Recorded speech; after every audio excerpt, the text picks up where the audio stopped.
Yo guys, what is up and welcome back to the channel. Today we've got another review on the third informed Memphis Depay. We're going to be going through the card's detail, stats, clips and summary. Before we get into all of that, if I could ask you guys to please hit that like button, hit that subscribe button, hit that bell so you know when I upload, and comment down below who you'd like to replace on this card for the list. Now I know the comment above asks for the second informed Memphis Depay, but we've done the third informed as the price for him now is the same as what the second informed would have been. So therefore guys, you get yourself a better card for review. Without further ado, let's get into the video. So guys, this is the team that I used the third informed Memphis Depay in. Now I played him in the 4-2-3-1 at the cam spot. I wanted to try him there. I did try him up front and out wide for one half as well of a game. Overall guys, I didn't enjoy using him out there. I think the cam spot does definitely suit him the best in terms of his playstyle and how he plays. Overall first impressions of this card guys, it's a decent card. I wouldn't say it's anything spectacular considering what you can get, but overall guys, it's still a good card. He plays reasonably well, and if you have a LIGUE team, this card will fit in well. But without further ado, let's get into the review. 5'9", high-low work rates, right-footed, 5-star skill moves, and 3-star weak foot. So the only thing that I think is a real problem for me here is that weak foot. I wish that was slightly higher, especially for an attacking midfielder. I love them to be more two-footed than not. But overall guys, I think it was okay. It was manageable. I just had to keep things on his right foot for the most part. 6 games played, 8 goals scored, and 1 assist. So guys, here another big thing for me. He was more of a goal threat from the cam spot, and I tend to have more goals with my cam than sometimes even my strikers. He was a real goal threat from that cam spot, not as much in terms of the passing play. When you're often trying to create space or easy passes, he doesn't quite have that technical ability to do that. Don't get me wrong, he can pass very well. It's just creating that space and creating that ability to be able to play the ball through to your other players. He did struggle a little bit with that. In terms of chemistry style guys, I put the engine on him to boost his pace, dribbling and passing of course. His dribbling still feels a little sticky guys. I would like to maybe go into that a little more. In terms of just his overall dribbling, we'll go into the cons first for this card. I do think that his agility and balance is very poor. It does feel lower than what it suggests as well. He doesn't feel super quick. However guys, what I would say is that with enough of a boost, I don't even think the +4 is enough. I think he needs even more agility than that.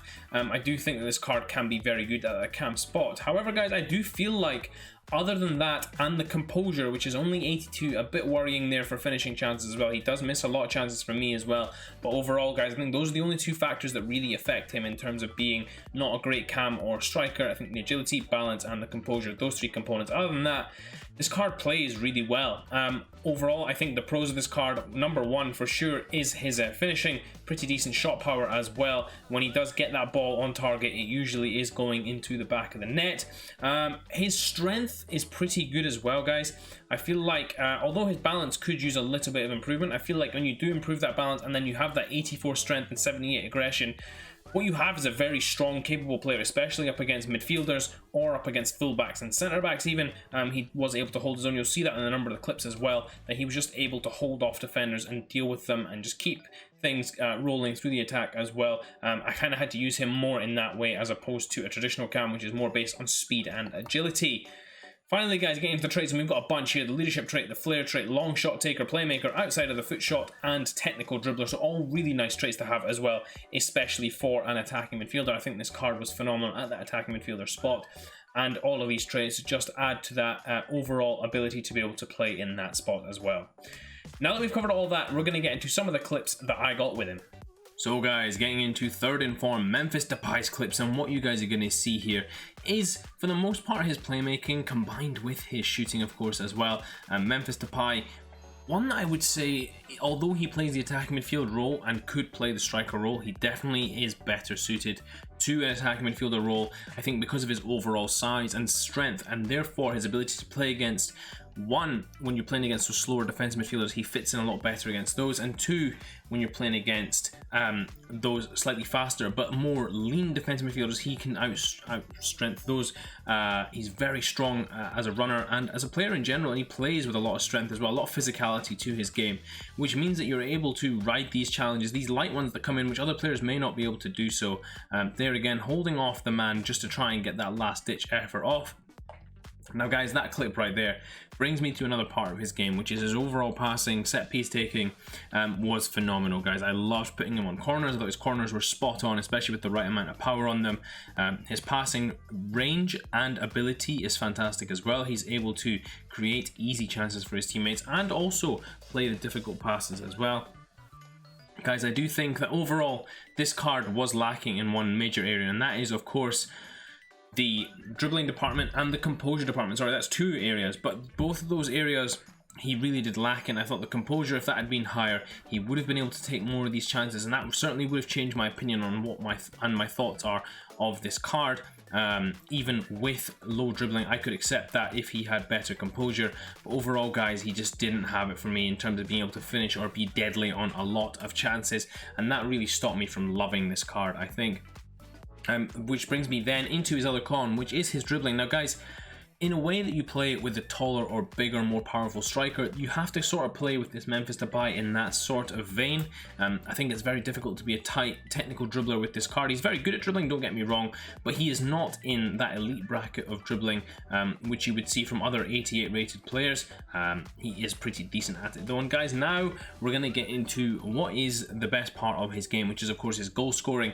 Again, here, guys, picking up great positions and smashing it in. When he does get those goals in, he's absolutely fantastic. This was the only set piece I scored with him, but it was just absolutely perfect, popping that in the top corner. And when the composure didn't affect him that badly, he did finish very well, was very capable of doing that, took up great positions and made the finishes easy. In this final clip here, guys, you're going to see, again, linking up the play. That's maybe one of the great things about him. You can link him up like that, getting into a dangerous position, taking on the man, and a left-footed hit. So guys, getting into this final Memphis Depay summary, 260k on the PlayStation, 190 on the Xbox, 240 on the PC.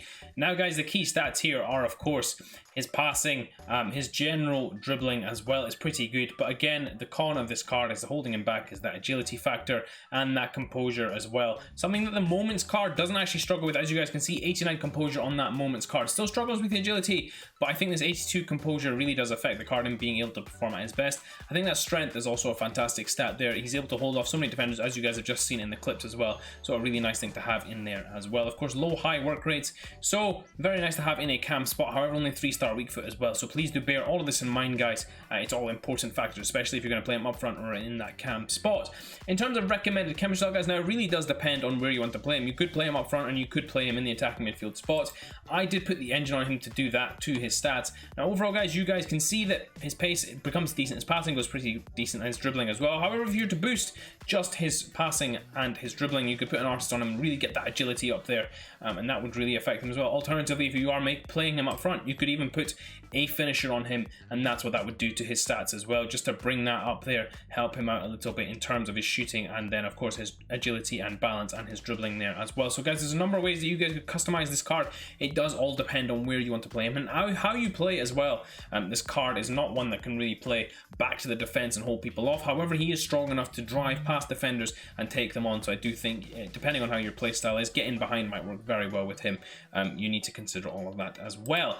In terms of the similar players, guys, I do think that this Gonzalo Higuaín is very similar to this card. I do feel like he's a little bit stiff like this Memphis Depay. Overall, guys, I don't really think any of the other comparisons that have been put through here are really comparable because they're all a lot quicker, including João Felix. Josh King is not good enough to compare to this card. In terms of an icon, I could say maybe the mid Bergkamp would be a good shout, but I think mid Bergkamp has so much better composure and finishing. It really is similar to this Gedge card in terms of how he plays. In terms of linkability, guys, we've got some nice linkability here, especially when we get to the icons and the teammates that he's got. He's of course got all these Dutch icons here, as well as once we get past all of them, we've got the new storyline De Chilio, which will be coming up, Toko Ekambi as well, the Bruno card if you did that SBC, Houssem Aouar if you did that one, Jason Denaire, as well as a bunch of other players that will just come through in these lower parts here. Marcelo, of course, the 84 rated card is earlier on in there as well. Weak links as well, of course, to the Eredivisie, where you can link in Robin, Kleiber, Dumfries, all of those players, as well as Gravenberch, players like that. Finally, guys, getting into my final recommendation. So what we're going to do is we're going to look at where he sits at compared to the other players in both his league and in general. So I put a striker, attacking midfielder, and a centre forward filter on this so that we get all three types of players in here. Now he sits right above his Moments SBC. Do I think he's better than his Moments SBC? No, I do not. I think the composure factor makes his Moments SBC far more valuable than this one here. He's sitting right at the same point as Hatem Ben Arfa's SBC. Now if you do have that Ben Arfa, I would not advise you to pick up this card. unless you're going to play him striker in front of Ben Arfa. If you're choosing whether to play him at cam or not, Ben Arfa for me does it more just with that agility and capability on the ball. And comparing him to this Wissam Ben Yedder, which is then the next step up from this card, I do think that Ben Yedder is leaps and bounds ahead of this third inform Memphis Depay, just because of his overall ability to be able to finish and dribble with the ball as well. I think he's just that much better than Memphis Depay. But in terms of comparing him to the players in and around him from all leagues and all styles, if I was to say comparing to his Paulo Dybala, and of course Paulo Dybala is way better than this card, but Ben Arfa as well, as I've already mentioned. But if you compare him to this Marco van Basten, I do think that he's better than that card, or this Timo Werner here. Although Werner does have a speed factor, for me that doesn't matter as much. You can boost that a little more on this Depay card if you wanted to. So therefore I do think in terms of the overall availability of cards, that especially ones that you can't do now that they're gone, like an SBC, like this Dembele card here, I do think that he's definitely worth more than a lot of these cards. However, in his own league, he is certainly not the best card. If we go to the next page ahead of him, which has Hidetoshi Nakata, Erling Haaland, Ian Wright, Ante Rebic, Serge Gnabry, players like that, Georgi Hagi, I do think that he stacks up against those level of players. However, guys, I would say that in his own league he does have players that are better than him, so therefore I would probably look to those, especially that Inform 86 Ben Yedder. I think that's a fantastic alternative to this card. So therefore my recommendation would be, unless you are building a team which has a lot of Leon players in it, especially if you have that Frieza Aouar and future star Jimenez, you don't want to really pick up this card for a Liga and team. I think there's far better alternatives available if you've done those SBCs. If you haven't, then guys, of course, this is a very good alternative to those cards. However, it wouldn't be my first choice attack midfielder or striker. I'd certainly be looking to other pastures to try and fill that spot and give yourself the best chance of scoring easy goals and creating easy chances. Hope you guys did enjoy this review. If you did, please do smash that like button. Until next time, I will see you all in a bit.